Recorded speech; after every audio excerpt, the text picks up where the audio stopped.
tempo num computador, fazendo uma chamada de vídeo, assistindo uma aula, é diferente de um tempo num celular, numa rede social, é diferente de um tempo numa televisão, num cinema, né? Então, a ideia é que o tempo de tela é um construto muito ruim, vem sendo cada vez mais trazida, né? Então, para a gente tentar entender não somente o tempo passado em frente a telas digitais, mas também o conteúdo desse tempo.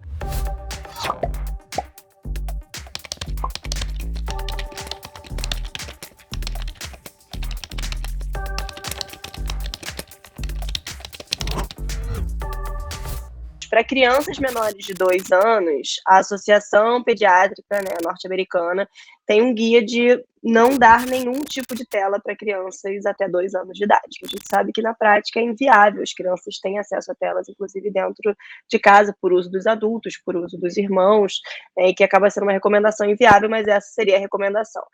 Meu irmão tem 2 anos e meio e já brinca na internet. Tem alguns estudos mostrando que tem uma relação com atraso de linguagem, outros estudos questionando, né, isso em crianças muito pequenas, outros estudos questionando o quanto o excesso de tela traz, ou a presença, né, de telas traz um atraso de linguagem, ou é a falta, talvez, de presença parental, né, de presença de outras pessoas na vida da criança que causam um excesso de tela, que causaria um atraso de linguagem. Em adolescentes, existem alguns estudos sugerindo que a partir de 3 horas diárias, 3, 4 horas diárias, você começaria a ver prejuízos na saúde mental dos adolescentes, e em casos em que passa de 7 horas por dia, existe um risco até 2 vezes maior de um diagnóstico formal de problemas de saúde mental, como ansiedade e depressão. Não é porque 2 coisas estão relacionadas que elas estão se causando. Então, vamos pegar o tempo de tela, né?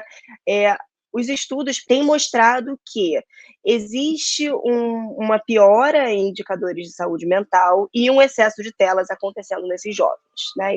Esses estudos concluíram que, portanto, as telas estariam causando os problemas de saúde mental.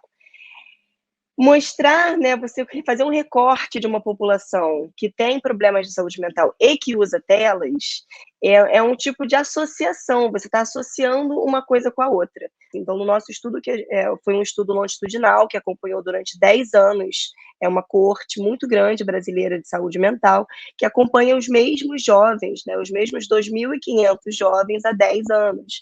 Então, você consegue entender o que vem antes e o que vem depois quando se trata de questões de saúde mental.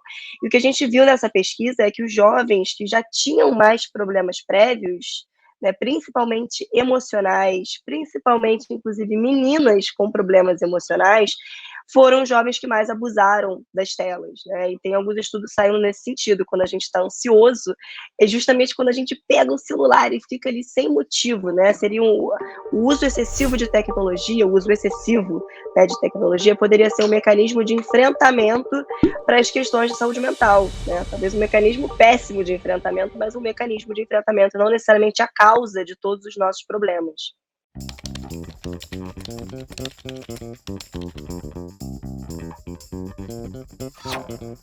Meu nome é Ana Lúcia Spierking, eu sou psicóloga clínica, doutora em saúde mental, professora da pós-graduação do Instituto de Psiquiatria da UFRJ, na disciplina Dependência Digital e Temas Relacionados. E também sou fundadora e coordenadora do laboratório DELED, que atende usuários excessivos e ou dependentes de tecnologias do Instituto de Psiquiatria da UFRJ. É importante que a gente comece a observar, se houver qualquer comprometimento, qualquer prejuízo se evidenciando em relação à sua área pessoal, social, acadêmica ou profissional, a pessoa deixa de entregar trabalho, não sai da tecnologia por muitas horas durante o dia, nas suas relações familiares, a pessoa fica o dia inteiro na tecnologia, não dá atenção para os familiares, não almoça junto com a família, fica até tarde da noite usando. Então, isso são sinais que a pessoa está fazendo um uso excessivo e precisa de uma avaliação para poder ser entendido o que está se passando com aquela pessoa. A A internet pode viciar porque é algo muito legal e que você se sente tão atraído por aquilo que você sente a necessidade de ficar ali o dia inteiro, porque você pode criar um mundo seu e que ninguém precisa entrar, entendeu? É um mundo perfeito. Eu já fui muito viciada na internet, tipo, muito mesmo, eu não consegui ficar um dia sem entrar. Aí eu comecei a fazer, tipo, psicóloga, que a minha mãe indicou e tudo mais. Já fiquei 2 dias direto, assim, sem dormir. De virar 2 dias. 2 dias. É importante ressaltar que nós não somos contra o uso das tecnologias, nós do Laboratório Delete. É muito importante, hoje em dia, todos nós usamos as tecnologias em nosso benefício, seja em qualquer área. Vocês veem que na engenharia, na comunicação, até mesmo agora na pandemia, se não fossem as tecnologias, nós não teríamos tanta divulgação da Covid no mundo, dos tratamentos online em tempo real. Isso tudo é um grande adianto nas nossas vidas. Só que a convivência com as tecnologias é que nós temos que estar atentos. Na área da neuro, né, existem algumas segmentações do tipo de memória. Então, por exemplo, você tem a memória episódica, né, são memórias de eventos reais da vida.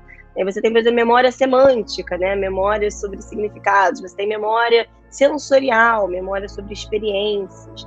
E a memória também pode ser dividida em alguns tipos de memória de curta duração e memória de longa duração, né? A memória episódica seria um dos tipos de memória de longa duração, que ela é guardada e fica nesse lugar, né, até de muitos e muitos anos atrás. E você teria a memória de curta duração, que é uma memória mais usada para memória de trabalho, para manipular conteúdos mentais. Isso seria a memória de curta duração. A ideia é que a memória ela é feita de circuitos, né, que são reforçados ou enfraquecidos, né, feitos de circuitos de regiões, circuitos neuronais, de neurônios mesmo do cérebro, que se fortalecem ou se enfraquecem. Quanto mais você fortalece, mais você meio que revive essa memória, e quanto mais enfraquecido esse circuito fica, menos, né, você utiliza e você vai esquecendo. Então, a ideia é que você, ao não precisar mais memorizar muitos telefones, talvez você não fique tão bom com essas memórias de memorizar telefones, mas você ganha todo um espaço mental para trabalhar com outros conteúdos. Então, se eu não preciso mais ficar memorizando um monte de números,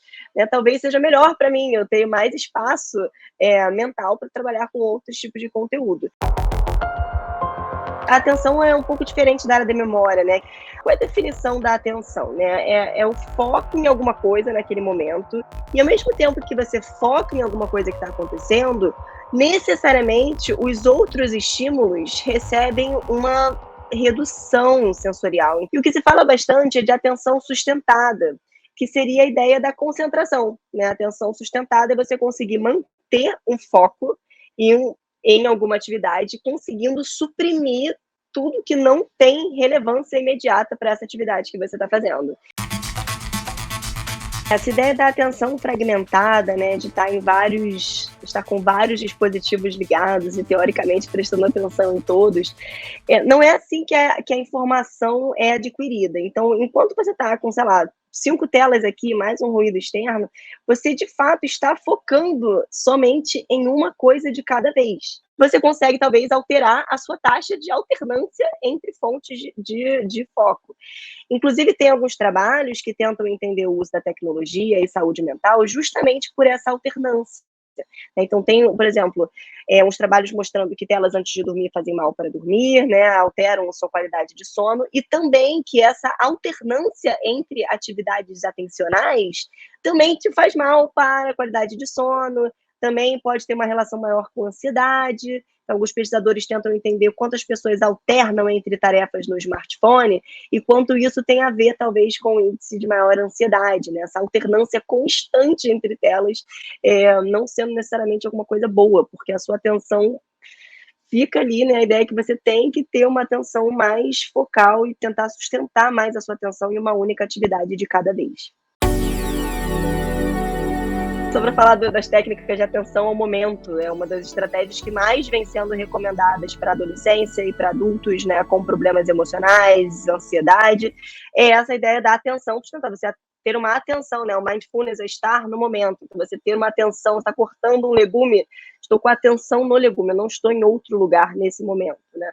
E é uma das técnicas mais eficazes para redução de ansiedade, por exemplo, né? Aumentar a sua atenção no momento presente.